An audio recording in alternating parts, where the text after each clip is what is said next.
호를 바꾼 이야기를 한번 봅시다. 이분의 본래 호가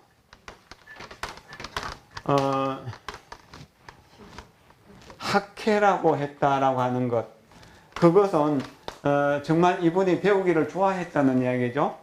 배울 학자의 바다했자.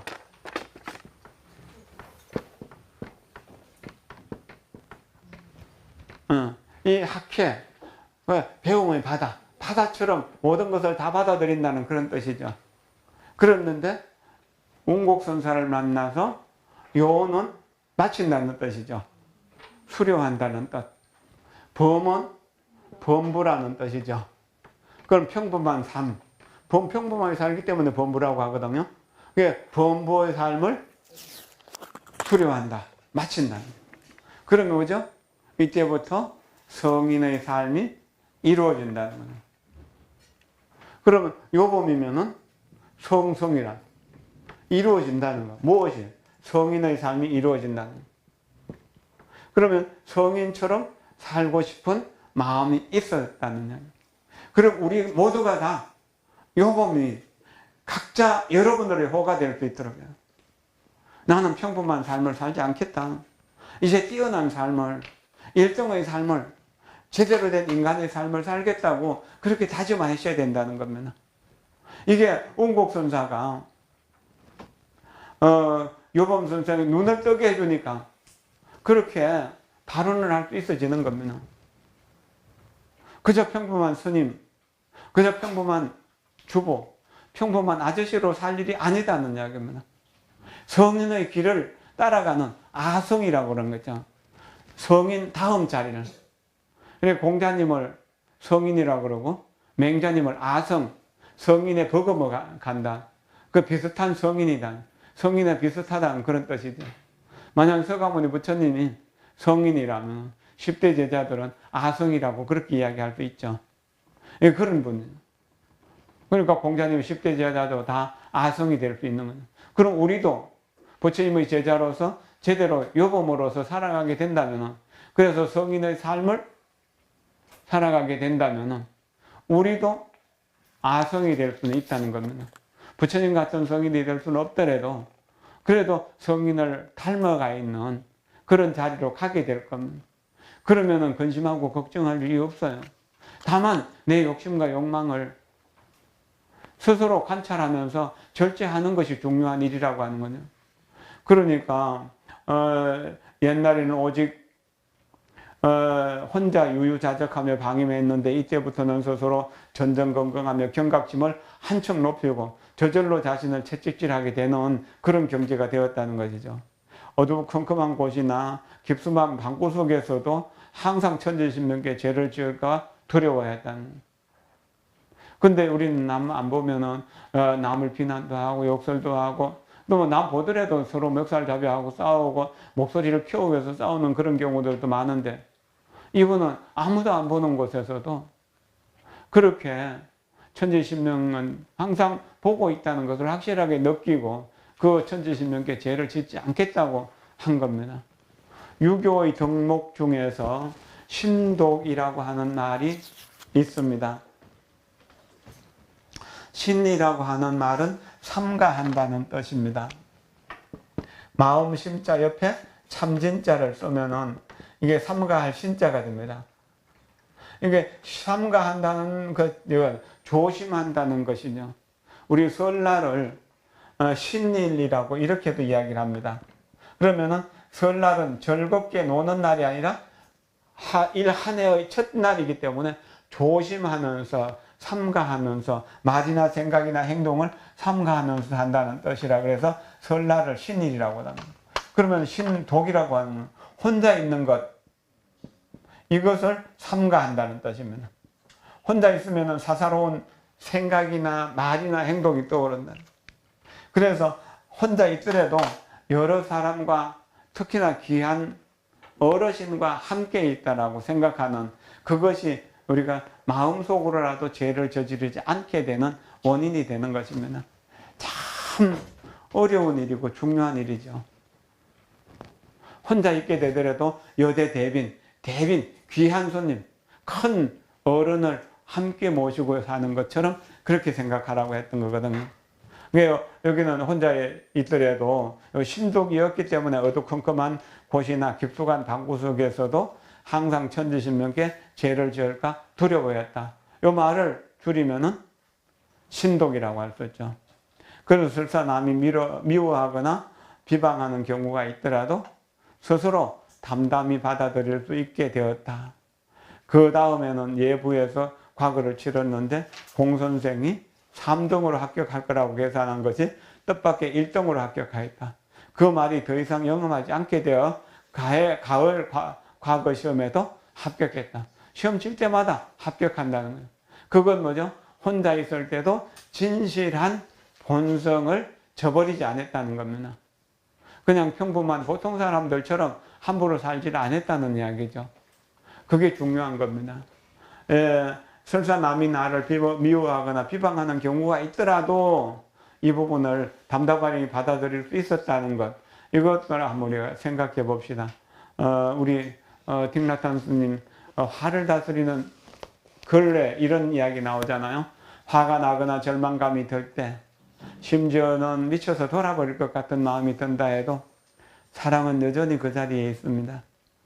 서로 마음을 주고받고 용서하며 자비롭게 대할 수 있는 능력이 여전히 그 자리에 있습니다. 우리는 이렇게 믿어야만 합니다. 우리는 우리가 내는 화 그 이상의 존재이며 우리는 우리가 겪고 있는 고통 그 이상의 존재입니다. 우리가 화보다 귀한 존재, 나와 내 가족이 또는 내 상대방 모두가 다 화보다 귀한 존재, 고통보다 귀한 존재라는 사실을 자각하게 되면 그렇게 할 수 있는 것이거든요. 어떤 상황 속에서도 우리는 사랑하고 이해하고 자비롭게 대할 수 있는 능력이 실로 우리 속에 자리 잡고 있다는 사실을 알아차리지 않으면 안 된다는, 알아차리는 거 참 중요한 것입니다. 우리가 부처님과 똑같은 마음을 가졌다는 사실, 부처님이 될 수 있는 내 몸을 가지고 내 입을 가지고 내 마음을 가지고 함부로 남을 해치거나 자기 자신을 해치는 일을 할 수는 없다는 것입니다. 자기 자신을 해치지 않고 남을 해치는 방법은 없다고 하잖아요. 그것을 늘 생각하셔야 됩니다. 그러나 그렇게 하려고 마음 먹었지만 안 되는 부분이 또 있었겠죠. 그러나 행실과 의리가 아직 순수하지 못해서 자신을 점검함에 가오가 많았다. 이렇게 그래 마음 먹어도 잘 안 될 때가 있다는 겁니다. 우리도 안 되는 것을 너무 자책하지 말고요. 되도록 이렇게 자꾸 자기가 자기를 격려해야 되는 것이죠. 때로는 선을 보고도 행동을 할 용기를 내지 못하거나, 저도 이런 경우들을 많이 겪습니다. 좋은 일을 해야 되는데 내 그 어떤 위치라든지 또는 상황이라든지 이런 걸 생각하면서 좋은 일을 못하는 경우들, 때로는 또는 남을 구제하면서도 마음속으로 줄곧 스스로 의심하기도 하였다. 내가 이렇게 도와주는 것이 저 사람이 정말 저 사람을 위한 일일까? 오히려 저 사람에게 남에게 의지하는 마음을 키워주는 것은 아닐까? 이렇게도 하게 되기도 하고, 또 저 사람이 나한테 계속 달라붙어가지고 계속 나를 귀찮게 하고 힘들게 하는 건 아닐까? 이런 생각도 들기도 하고 그러죠. 실제로 그런 일들을 저는 많이 겪습니다. 그래도 내가 나라고 하는 것을 내려놓고 어떻게든지 그 사람에게 도움이 될 수 있는 것이면은 내가 도와주려고 노력을 하는데 안 되는 것이 많죠, 그래도요. 그리고 몸으로 힘써 선을 행하면서도 입으로 지나친 말을 짓거리기도 하고 하였다. 스스로 공치사를 하는 거죠. 그게 공을 갚는다는. 아니면 깨어있을 때는 언행을 조심하다가도 술에 취한 뒤에는 제멋대로 방종하기도 하였다. 그래서 가오로 공덕을 깎아먹어 허송세월하는 날이 많았다. 선행이 이렇게 힘들다는 겁니다. 한번 마음먹은 대로 쭉 갈 수 있으면 바로 성인이 되는데, 일초직임 열애지, 한순간에 열애의 지위에 뛰어오를 수 있는데 그게 잘 되나요? 여러 가지 어려운 일들이 많습니다. 기사는 1569년에 발원한 이래로, 그래서 줄곧 기묘는 1579년 12년, 11년이죠. 이렇게까지 10년을 거치면서 만 10년이죠. 3,000가지 선행이 비로소 가득 찼다. 10년이면 얼마입니까? 3,650일이잖아요. 그게 3,650일이 되어서야 이렇게 이제 그 3,000가지 선행을 했다니까 하루 한 가지 선행밖에 못했다는 이야기잖아요. 10년 동안은. 그러나 매일 한 가지라도 선행을 했다는 게 얼마나 대단한 일입니까? 참 어려운 일이거든요. 3,000가지 선행이 비로소 다 찼다. 그때 바야흐로 이 점함을 따라 관중으로 들어가게 되어 이때 이제 산해간으로 해가지고 우리나라의 임진왜란 때 참정하게 되는 때를 말합니다. 이 점함이라고 하는 분을 따라서요. 미처 회양 기도를 할 겨를이 없었다. 한국에 나왔었기 때문에요. 전쟁에 참여했기 때문에 그랬던 거죠. 그래서 경진년 전쟁 마치고 돌아와서 남쪽으로 되돌아와서 성공스님과 해공스님 등 웃어른들 상인을 선지식이라고, 선지식을 상인이라고 그러죠. 상인을 청해서 동탑선언에 나아가 회양 기도를 올렸다. 이때는 1580년 임진왜란이 나기 전이네요. 근데 그때부터 이점함이라고 하는 선비와 친하게 지냈다는 이야기는 되는 것 같아요. 어쨌든 동탑선언에 나아가서 회양 기도를 올렸다. 그리고 드디어 자식을 구하는 소원을 바라면서 다시 3,000가지 선행을 서약하였다. 3,000가지 선행으로 내 운명이 바뀌지 않기 때문에 3,000가지 선행을 한 번 더 하게 된 거죠. 그렇게 발언하게 된 겁니다. 신사는 그 1581년, 79년에 마치고 81년이니까 그 사이에 뭐 한 또 3년 지난 거잖아요. 근데 바로 너를 낳았다. 그래서 내 이름을 하늘이 열어준 아들이라는 뜻에서 천계라고 지었다. 천계, 하늘 천자에 10개자. 하늘이 열어서 내 운명을 이렇게 이루어 줬다는 그런 뜻으로 해서 천계라고 이름 지었다는 것도 대단한 의미죠. 이거는 천계에게 써준, 자기 아들 천계에게 써준 유언이거든요. 근데 69세에 써준 겁니다.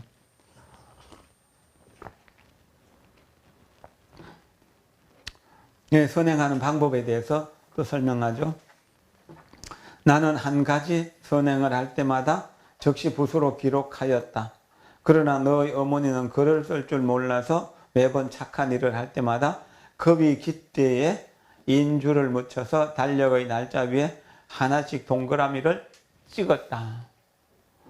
겁이 깃털이나 뭐 이렇게 새들의 깃털 보면 그 깃대가 이제 잘라보면 동그랗거든요. 조그만 거 동그라미 인주에 묻혀가지고 찍으면 동그란 그림이 하나 그려집니다. 그렇게 했다는 거죠.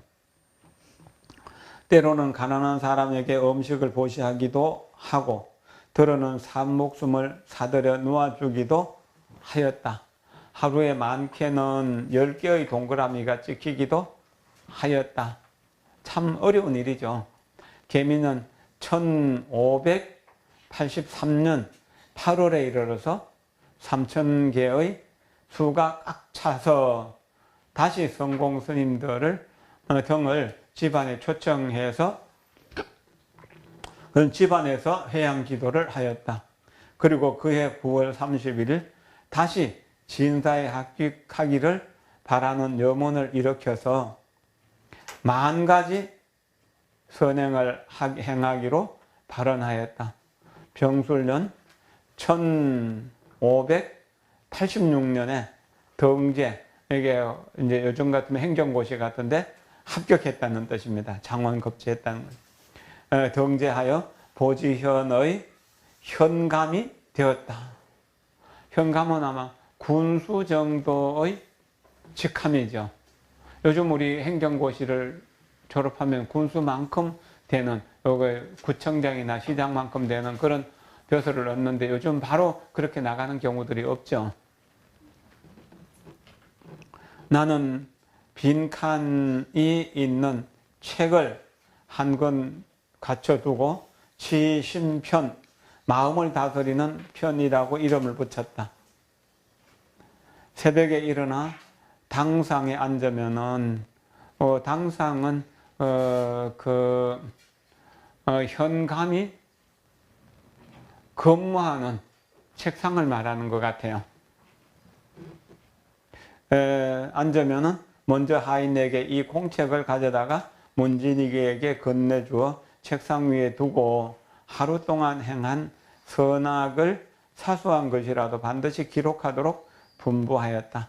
밤에는 뜰에 탁자를 갖다 놓고 조 10도를 본받아서 향을 사르고 옥황상제에게 보고하였다. 너희 어머니는 행한 선행이 많지 않은 것을 보면 곧 이마살을 찌푸리며 조심스럽게 말하였다. 내가 전에 집에 있을 때는 서로 도와 선을 행하였기 때문에 3000가지 선행을 그런대로 완성할 수 있었죠. 그런데 지금 10,000개나 10,000개나 발언을 해놓고 관청 안에 행할 만한 일이 없게 되었으니 언제 이 공덕을 성취한단 말입니까?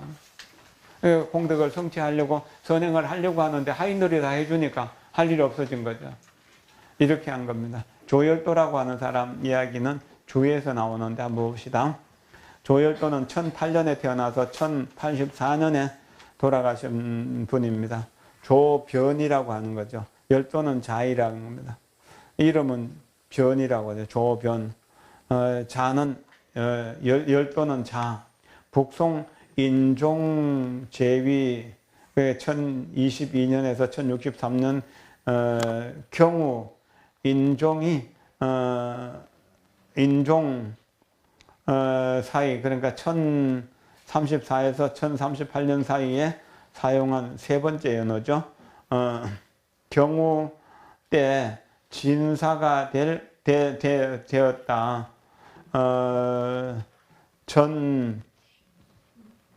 전중 시여사가 되었는데 탄핵하면은 권세가나 귀족을 피하지 않고 강직하여 사람들이 모두 철면의사로서 의사로 일컬었다. 여러 주의 지사를 거쳐 참정이 되었는데 청묘법을 반대하여 자리에서 물러났다. 조청헌집이 전한다 그랬습니다.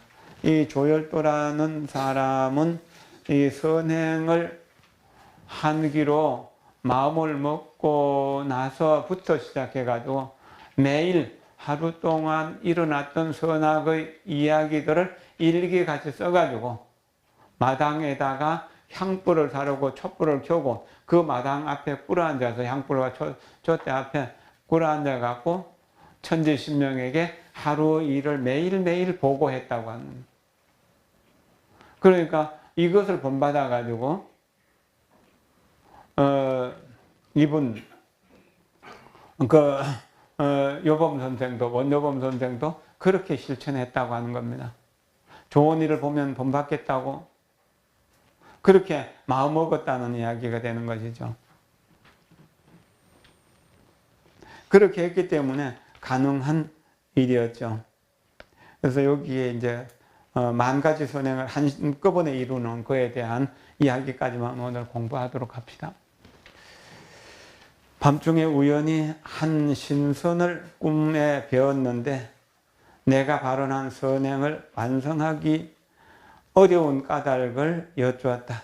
그랬더니 그 신선이 말하기를 그대가 현감이니 조세 곡식을 조금만 들어주면 10,000가지 선행이 한꺼번에 이루어질 것이다 라고 일러주었다.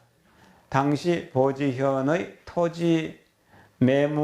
토지는 매무당 2푼 3리 7호의 세를 거두었다. 그런데 내가 시범삼아 구획을 정하여 1푼 4리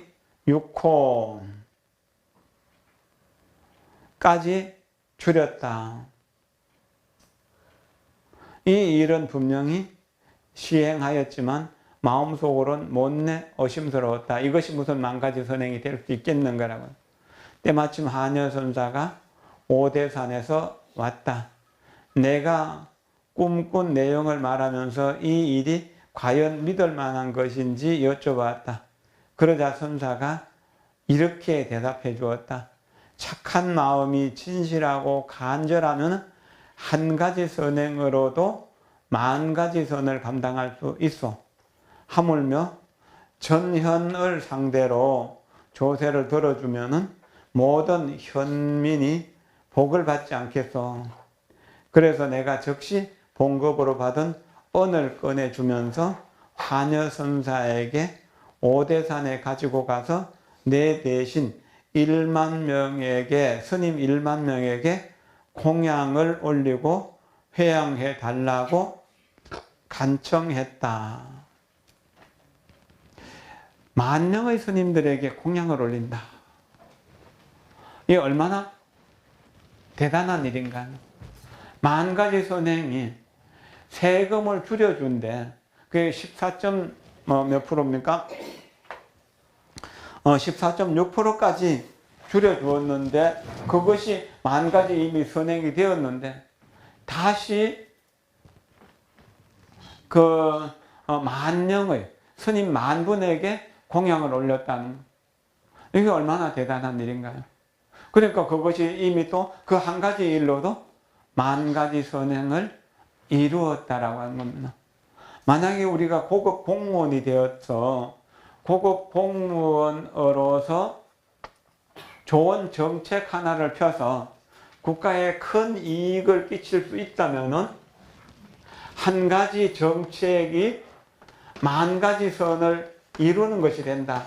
10,000가지보다 더한 선을 이루게 된다는 겁니다.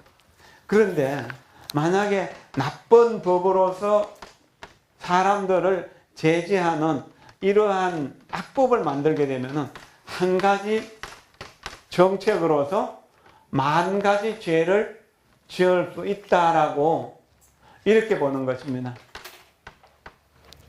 이게 참 어려운 일이거든요.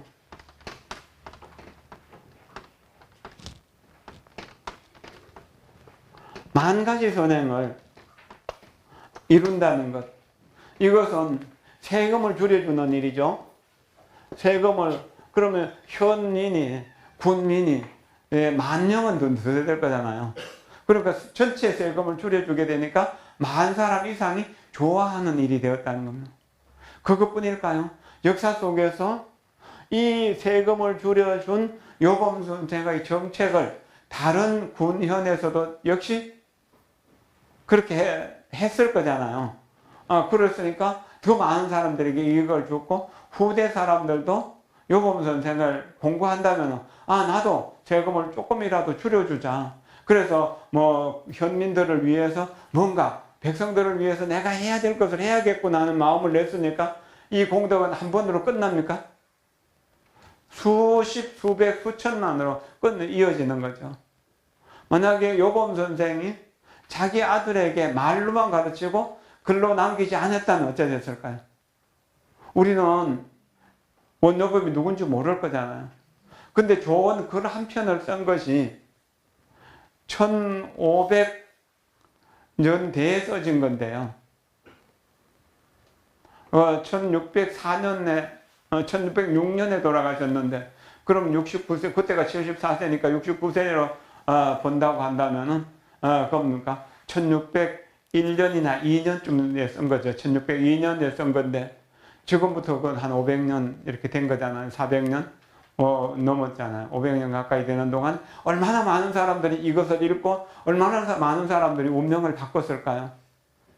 나도 정말 이 요범을 공부하면서, 요범사원을 공부하면서 내 스스로 계속 스스로를 다져나가고, 또한 내가 알고 있는 상담하러 오신 분들이나 또 이런 강의를 통해서는 계속 반복하거든요. 법회를 통해서. 그러면 원요범이 계속 살아나서 뭐죠? 공덕이 계속 넓어지고 커지잖아요.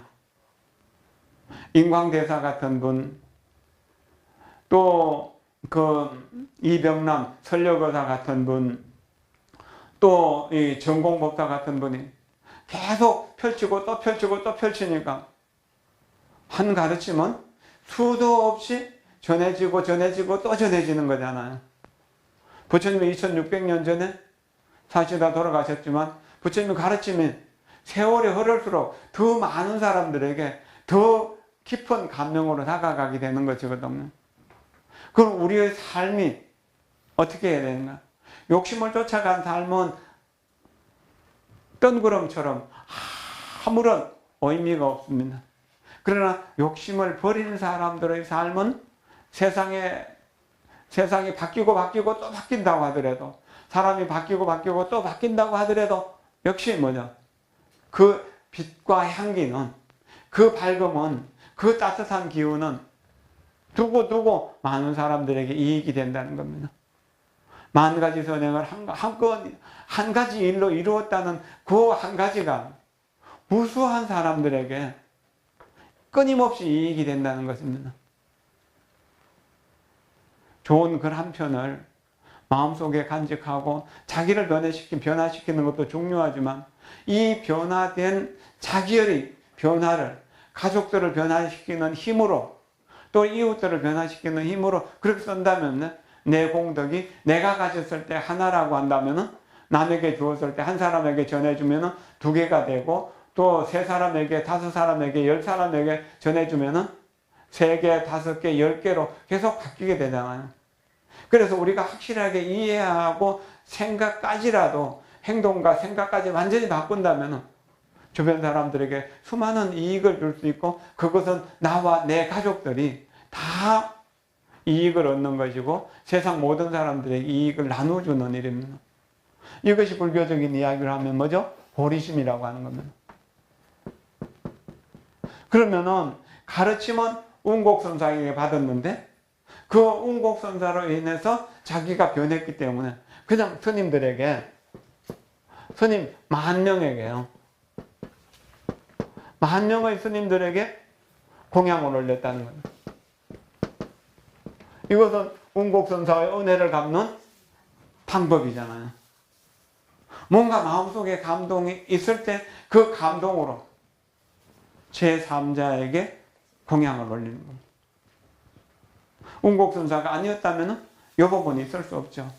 만약에 공노인만 만났다면, 공시노인만 만나고 운곡선사를 만나지 못했다면 운명의 노예로 그냥 살았을 거잖아요. 근데 운곡을 만나면서 인생이 확 바뀌게 되는 겁니다. 그건 뭐죠? 배우는 것을 좋아했던 학회라고 하는 이 이름답게 글 배우기를 좋아했고, 뭔가 좋은 쪽을 향해서 나가려고 했던 그런 운곡선사 만나기 전에도 그런 마음을 가졌기 때문에 평범한 삶을 끝마치고 정서로운 삶을 이룰 수가 있었던 겁니다. 이게 얼마나 중요한 일입니까? 여러분들도 부처님을 만나잖아요. 매일매일 부처님께 기도하잖아요.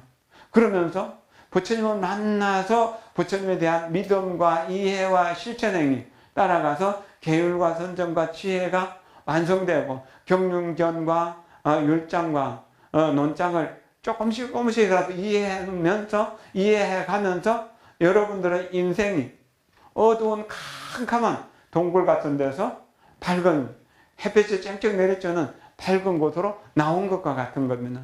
그렇게 나오는 것이 지금 이런 공부라고 하는 겁니다. 세상 사람들은 배우는 것이 그저 시험에 합격하기 위한 그런 내용이지만, 이건 시험하고는 전혀 상관없잖아요. 내가 나를 시험하는 겁니다. 세상의 모든 시험은 어떻습니까? 출제한 사람과 시험 치는 사람이 다르죠. 그래요. 그래서 출제한 사람의 마음을 충분히 알아야 거기에 대한 답을 쓸 수가 있어요. 근데 불교 공부는 어떻습니까? 문제도 내가 만들었고 답도 내가 써나가는 거예요. 그럼 불교가 쉽나요, 어렵나요? 쉽죠. 근데 내가 나한테 관대하고 내가 나를 속이는 것이 습관이 되기 때문에 어려운 거예요. 그래서 진실해야 되고 공경과 사랑과 자비가 있어야 된다는 겁니다. 이게 정말 중요한 일이거든요.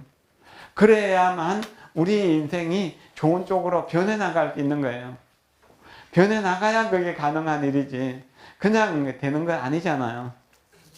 어쩔 겁니까? 변하도록 노력할 겁니까? 아니면 그냥 이대로 살 겁니까?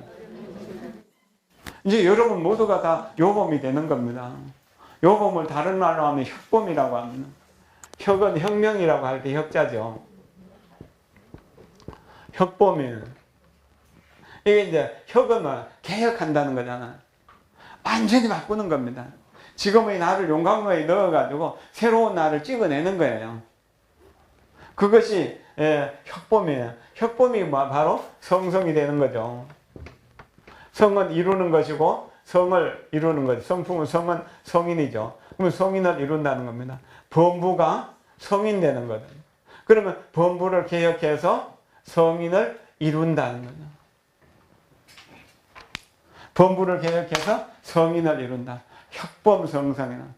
그랬을 때 뭐죠? 범부는 괴로움이 많죠. 그래서 이고덕락이라고. 성인은 즐거움이 가득 차 있으니까 이고덕락이라고 그렇게 받아요. 혁범성성이 없이는 진정한 행복, 진정한 이익은 있을 수 없는 것입니다. 참 어려운 부분이에요. 좀 더 자세하게 이야기를 하고 싶지만 받아들이는 부분도 그렇고 또 여러 가지 상황들도 그렇기 때문에 대체적으로 그냥 조금 빨리 진도를 나가야겠다 싶습니다. 다음 주에는요, 이 책의 그 제1편을 끝까지 이제 한 장 정도 남았는데 그 한 장 정도 공부해 갖고 이 책의 그 인명편을 끝내려고 합니다. 여러분들이 요범사원을 통해서 인생이 변하고 비니법석을 통해서 인생이 변하고 매일매일 기도하고 명상함을 통해서 인생이 변해가는 것을 스스로 점검해 보십시오.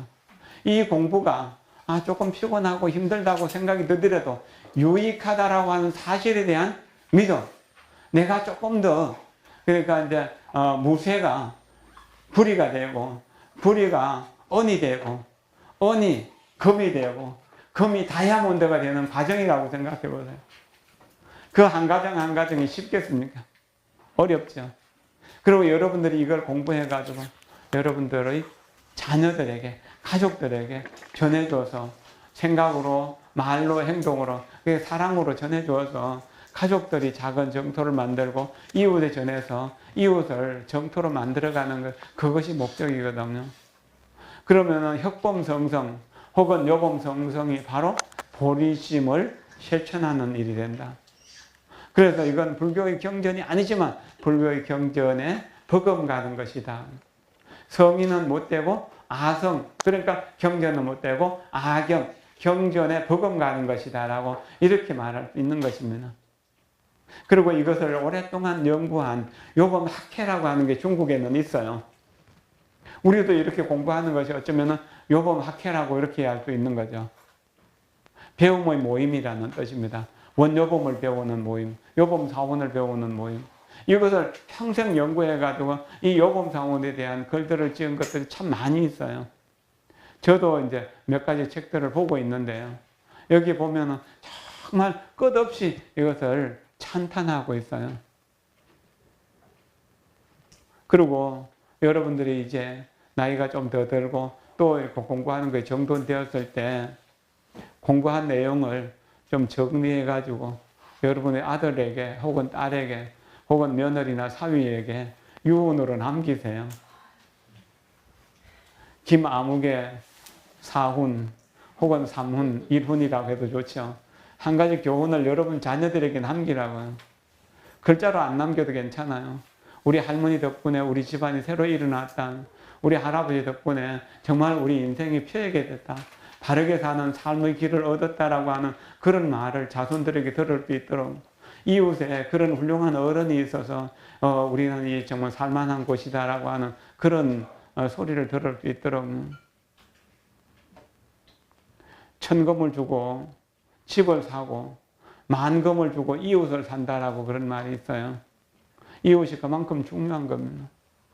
불법이 여러분들의 이웃이 되고 불법을 전하는 스님들이 여러분들의 친구가 될 때 여러분들은 좋은 쪽으로 계속 새롭게 향상될 수 있는 겁니다.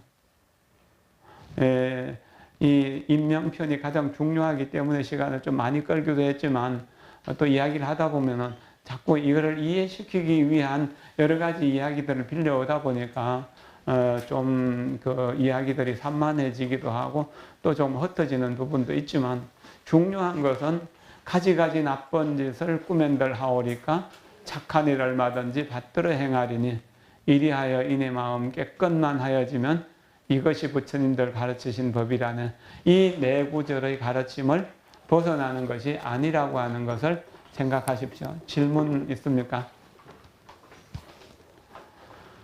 오늘 오전에 공부해서 오후에는 내가 1시간 안에 끝을 내서 30분, 그러니까 2시 반에 끝내려고 했는데 이미 2시 반에 훌쩍 지나가고 있는데 명상하고 마치겠습니다.